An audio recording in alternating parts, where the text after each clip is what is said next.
అప్పుల బాధలు వెంటాడుతున్నాయా? అయితే 6 జేవిఆర్ వారి జాతిరత్నాలు ధరించండి. హాయ్, వెల్కమ్ టు మనం టీవీ. నేను మీ మనోజ్. సిఐ సతీష్ కుమార్ హత్య.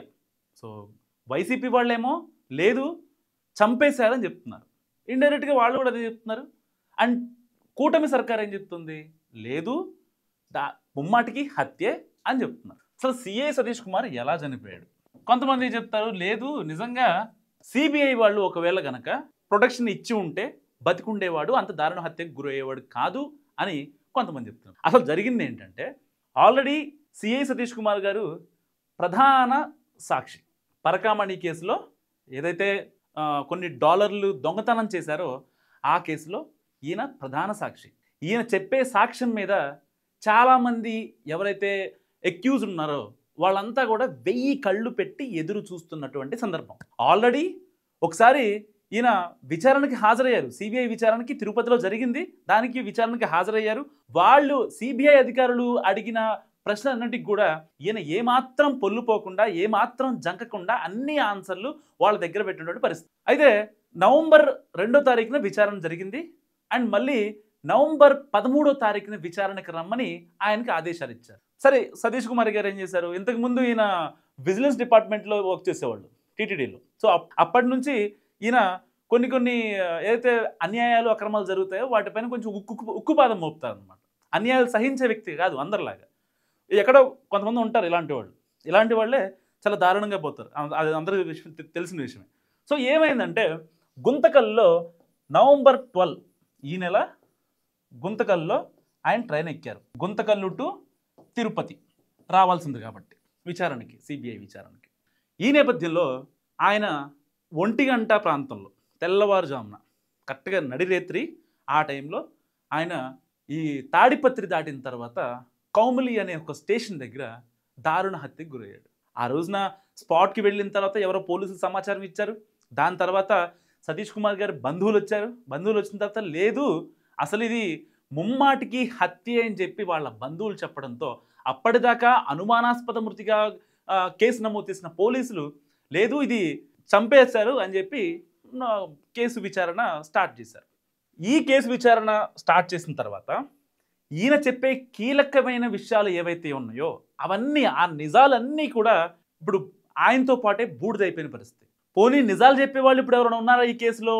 ఎవ్వరూ లేరు. సో ఏం చెప్పేది చాలా కీలకమైన సాక్ష్యం కాబట్టి పోలీసులు దీన్ని చాలా ప్రెస్టీజియస్గా తీసుకొని ఒక 4-5 బృందాలు దీనికోసం ప్రత్యేకంగా గాలిస్తున్నాయి. ఆయన ఎక్కడ బయలుదేరాడు, ఏ టైంకి బయలుదేరాడు, ఇంట్లో ఏమని చెప్పాడు, తర్వాత ఆయనకి ఫోన్ చేసిన వాళ్ళు ఎవరు, ఆయనతో పాటు కంపార్ట్మెంట్లో ట్రావెల్ చేసిన వాళ్ళు ఎవరు, సెకండ్ ఏసీలో ఎవరున్నారు, థర్డ్ ఏసీలో ఎవరున్నారు.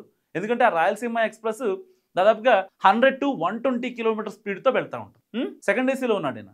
సో సెకండ్ ఏసీ నుంచి మరి జనరల్ కంపార్ట్మెంట్కి ఎలా వచ్చాడు, మరి లోపల సీసీ కెమెరాలు ఉన్నాయా, దాని గురించి కూడా ఇంకా విచారణ కొనసాగుతూనే ఉంది. పొరపాటున గనక కీలక విషయాలు బయటకు వస్తే చంపిన వాళ్ళకి మాత్రం మామూలుగా ఉండదు. నిజంగా రక్తం రాదాగుతారనమాట పోలీసు వాళ్ళు. అలా ఉంటుంది ట్రీట్మెంట్. అయితే సరిగ్గా ట్రైను 1 గంట 10 నిమిషాల ప్రాంతంలో కౌములి స్టేషన్ దగ్గరికి వచ్చిన తర్వాత ఆయన పడిపోయాడు. సరే, ఎక్కడ పడిపోయాడు? ఇప్పుడు నార్మల్గా ఒక ట్రైన్ వెళ్తుంది 100 నుంచి 120 కిలోమీటర్ల స్పీడ్తో వెళ్తున్న ట్రైన్లోంచి ఒక మనిషి దూకితే ఎక్కడ పడతాడు? మహా అయితే ఒక 10 మీటర్స్ అటు ఇటు. ఎందుకంటే ఆ ట్రైన్ వెళ్తూ ఉంటుంది. సో ట్రాక్ పక్కనే ఆ సిప్స్ కంకర ఉంటుంది కదా, ఆ కంకర మీద పడి బౌన్స్ అయితే కనుక ఒక 15 మీటర్ల లోపల వెళ్ళొచ్చు. అంతే, అంతకుమించే ఉండదు. ఆల్రెడీ వాళ్ళ పోలీసు వాళ్ళు సీన్ రీకన్స్ట్రక్షన్ చేశారు, 2 సార్లు రీకన్స్ట్రక్షన్ చేశారు. సో సేమ్ ఆయన హైట్తో, ఆయన వెయిట్తో ఒక బొమ్మని, డమ్మీ బొమ్మని క్రియేట్ చేసి వేశారు. సరే, అది బొమ్మ ఒక 2-3 మీటర్ల డిస్టెన్స్ వస్తాము బొమ్మ పట్టడానికి, మనిషి పట్టడానికి. కానీ ఒక 40-50 మీటర్లు అయితే డిస్టెన్స్ రాదుగా. ఎందుకంటే ట్రైన్ స్పీడ్ని మనం ఆపలేం కదా. అది అక్కడ ఏదో మౌలాలి టు సికింద్రాబాద్ కాదు, ట్రైన్ చాలా స్లోగా రావడానికి. అదొక నేషనల్ హైవే లాంటిది, ట్రైన్ పోతానే ఉంటుంది. 120 కాదు 140 తొక్కినా సరే ఆశ్చర్యం లేదు. అలాంటి హైవే లైన్ అది.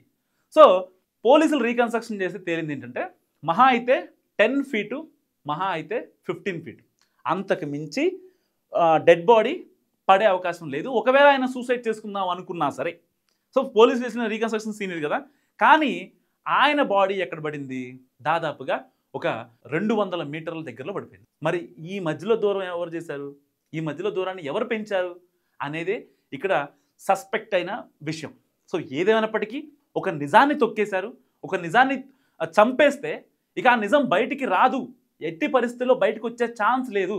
కాబట్టి నిందితులందరూ ఎవరైతే నిందితులు ఉన్నారో ఈ కేసులో, సో వాళ్ళంతా సేఫ్గా ఉంటారనే భావనలో నిజంగా ఆ ఎక్యూజ్డ్ ఎవరైతే ఉన్నారో వాళ్ళంతా కూడా చేసిన పనే ఇది, ముమ్మాటికి వాళ్ళు చేసిన పనే.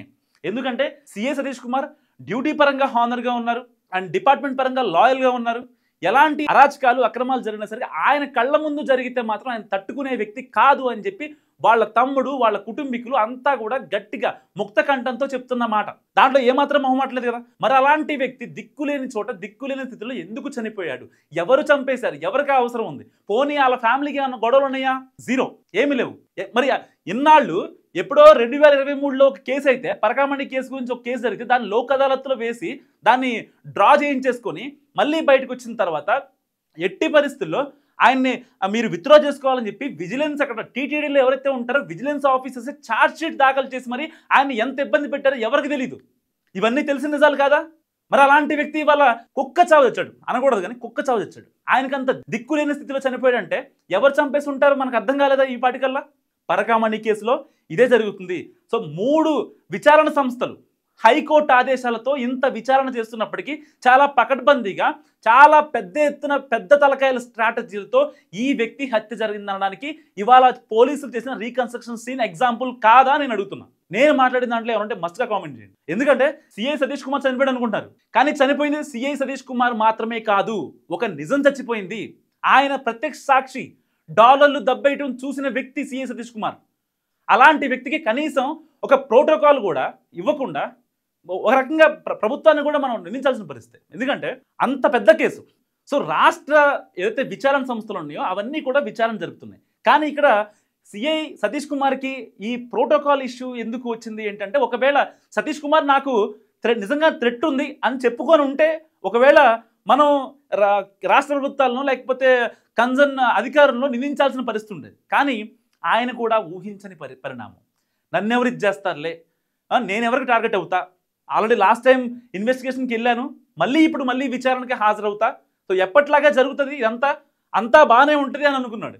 కానీ కట్ చేస్తే కౌములి స్టేషన్లో విగత జీవిగా ఆయన తేలిన ఘటన నిజంగా 2 తెలుగు రాష్ట్రాలు మర్చిపోలేని పరిస్థితి. పరకామణి కేసులో నిజాల్ని దాచేద్దాం అనుకున్నారు ఇప్పుడు దాకా నిందితులు, కానీ నిజాన్ని చంపేద్దాం అనుకున్నారన్న విషయం సతీష్ కుమార్ హత్య తర్వాత. సో ఇలాంటి విషయాలు, కీలక విషయాలు మొత్తం బయటకు వస్తున్న పరిస్థితి. మరి ఇప్పుడు ఈ కేసుని ఏం చేస్తారు ఫర్దర్గా?